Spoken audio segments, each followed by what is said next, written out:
भक्ति के लिए कोई समय निश्चितता नहीं है। जिस समय हमें ज्ञात हो गया इस जीवन का यथार्थ क्या है, उसी दिन हमारा नया जन्म प्रारंभ हो जाता है। समझने वाले के लिए प्रतिदिन एक नया जन्म होता है। क्यों?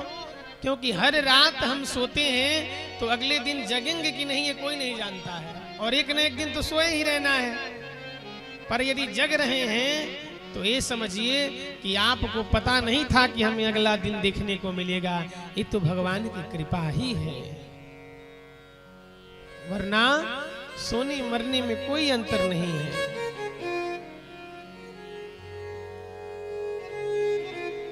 और सोने मरने में सिर्फ एक अंतर है, तो क्या है कि हम सोते हैं तो क्षण भर के लिए मरते हैं, और जब मरते हैं तो हमेशा के लिए सो जाते हैं। No difference between death and sleep. केवल ये कही है कि sleep is a temporary death and death is permanent sleep. केवल इतना ही अंतर है। तो यदि प्रतिदिन एक नया जन्म हो रहा है तो भगवान को प्रतिदिन धन्यवाद देना चाहिए कि हे प्रभु, आपकी कृपा से मैं आज का दिन देख पा रहा हूँ। इतनी कृपा बनाए रखना कि हमसे कोई ऐसा अपराध ना हो। ये जो आपका दिया हुआ है दिन, इस दिन को मैं आपका ही समझूं, अपना ना समझूं। जब आदमी समझता है कि हमारा दिन है तभी उसको कष्ट होता है। वास्तविक में गाड़ी अपनी हो तो व्यक्ति सोचकर चलाता है कि कहीं देखें खरोच भी न लग जाए, पर गाड़ी जब दूसरे की होगी तो किसी को चिंता ये नहीं होगी कि गाड़ी में खरोच लगी। कारण यह है उससे ममता नहीं है। तो ये दिन जो हमें मिला है इसको हम समझते हैं कि हम इतना दिन जी लिए, ये हमारा दिन है, पर ये दिन हमें गिन कर मिला है। और मिला है अर्थात किसी ने दिया है। जिसने दिया है यदि हम उसका समझेंगे तो गलती करने से बचेंगे। पर हम मान लेते हैं कि ये तो हमारा अपना है। ध्रुव जी के ही वंश में आगे चल करके परम धर्मात्मा एक राजा अंग का जन्म हुआ। अंग तो बहुत बड़े धर्मात्मा थे, परंतु उनका विवाह मृत्यु की पुत्री सुनीता देवी से हो गया। अब मृत्यु की पुत्री से विवाह हुआ, इसीलिए फलस्वरूप उनका जो पुत्र हुआ वो परम दुष्ट हो गया। नाम पड़ा उसका बेन। अब बेन को छोड़कर जब अंग चले गए तब देखते ही देखते सोचा सभी ऋषियों ने कि अब किसी को तो राजा बनाना पड़ेगा। बेन को ही राजा बना दिया।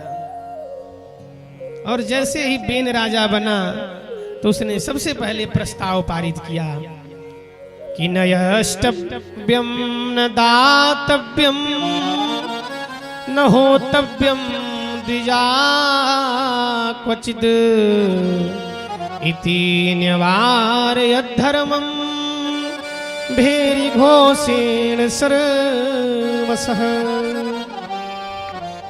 उद्घोष किया सभी महात्माओं से कि कोई आज के बाद हवन पूजा नहीं करेगा। जिसको भी पूजा करना है वो केवल हमारा ही पूजा करे। ब्राह्मण लोग जाकर इंद्राय स्वाहा कहते थे तो कहता था कि बेनाय स्वाहा कहो, सिर्फ हमारे लिए आहुति डालो। महात्माओं ने समझाया कि देखो मंत्रों के साथ अनादर नहीं करना चाहिए, मंत्रों के साथ छेड़छाड़ नहीं करना चाहिए। बालिशाबत यूं वा अधर्मे धर्म मानिनः ये वृत्तिदं पतिं हित्वा जारं पतिमुपासते। जब समझाया ब्राह्मणों ने तो सब लगा सबको गाली देने। कहा तुम लोग धर्म और अधर्म हमको बता रहे हो।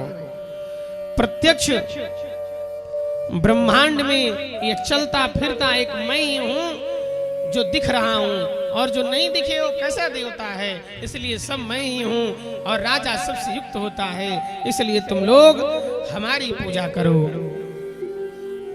देहे भवंत नृपतेः, यह शरीर ही है जो आज राजा बना है। सर्वदेव मयो नृपः, और सभी देवताओं का साक्षात स्वरूप राजा होता है। बात तो सही कह रहा है, पर ये भूल जा रहा है कि राजा के गुण क्या होते हैं।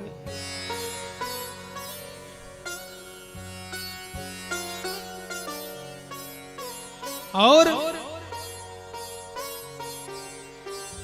व्यक्ति जिसको जितना याद रखना होता है उतना ही याद रखता है।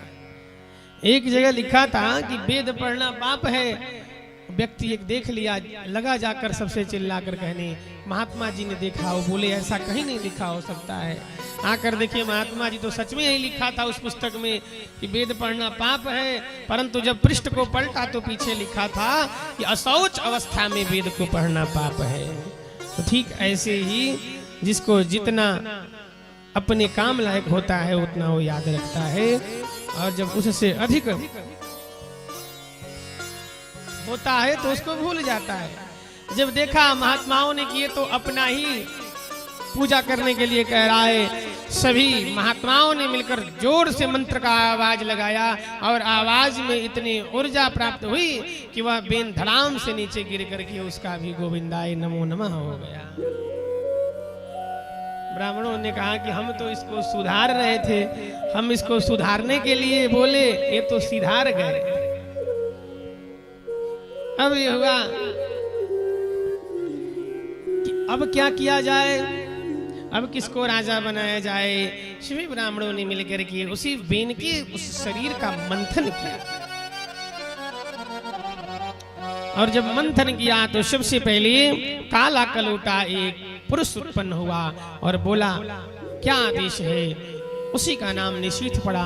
उसको किनारे करके जब पुनः मंथन प्रारंभ किया तब साक्षात चतुर्भुज रूप भगवान के स्वरूप में दिव्य एक पुरुष और एक स्त्री प्रकट हुई, और मानो भगवान का ही प्रादुर्भाव हुआ। सभी हाथ जोड़ करके लगे स्तुति करने, हे प्रभु आपका जन्म हुआ है और हम सबके मंथन से आपका जन्म हुआ है। और सभी ने मिलकर के उनका नाम पृथु रखा। और राजा से सभी ऋषियों ने, महात्माओं ने कहा कि हे प्रभु हमारे यहाँ भोजन के लिए अन्न तक नहीं बचा है, आप कृपा करके अन्न प्रदान कराइए। पृथ्वी को आदेश दिया पृथु ने,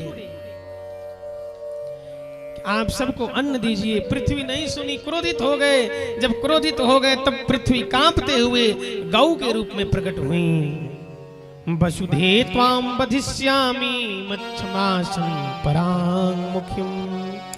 हाथ जोड़ करके बोली प्रभु इतने जब उत्पाती होते हैं तो मैं अपने सारे उन वस्तुओं को छिपा लेती हूँ। बेन जब हुआ, जब कोई अधर्मी होता है तो पृथ्वी अपने रत्नों को छिपा लेती है, वहां भूमि भी ऊसर हो जाती है। पर प्रभु मैं आपको जान नहीं पाई, अब आप धर्मात्मा के रूप में हुए हैं, इसलिए आप हमें क्षमा करिए। मैं गाय के रूप में हूँ, हमारा दोहन कर लीजिए और जिन जिन वस्तुओं की कामना हो उनका दोहन करिए। पृथु ने पृथ्वी से दोहन करके समस्त पर्वत खनिज अन्न सबका दोहन किया, इसीलिए पृथु के ही नाम से पृथ्वी का नाम पृथ्वी पड़ गया। और जब पृथु ने सारे रत्नों को उत्पन्न करके यज्ञ प्रारंभ किया तो जब 50 से अधिक यज्ञ करने लगे तब इंद्र को चिंता हुई कि कहीं ये 100 यज्ञ करके सतक्रतु न बन जाए, क्योंकि 100 यज्ञ जब कोई कर लेता है तो इंद्र के समान पद प्राप्त कर जाता है। सबसे छोटा और सबसे डरावना गद्दी इंद्र का है, इसलिए इंद्र को लगता है कि कहीं हमारा आसन न छीन जाए।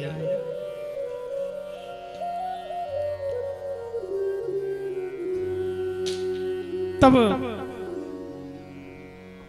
जब यज्ञ ज्ञाति करने लगे, जब इंद्र को लगा तो इंद्र ने सबसे पहले उनके अश्व को चुरा लिया। तब जाकर पृथु के पुत्र ने उस अश्व को जीत कर लाए और पुनः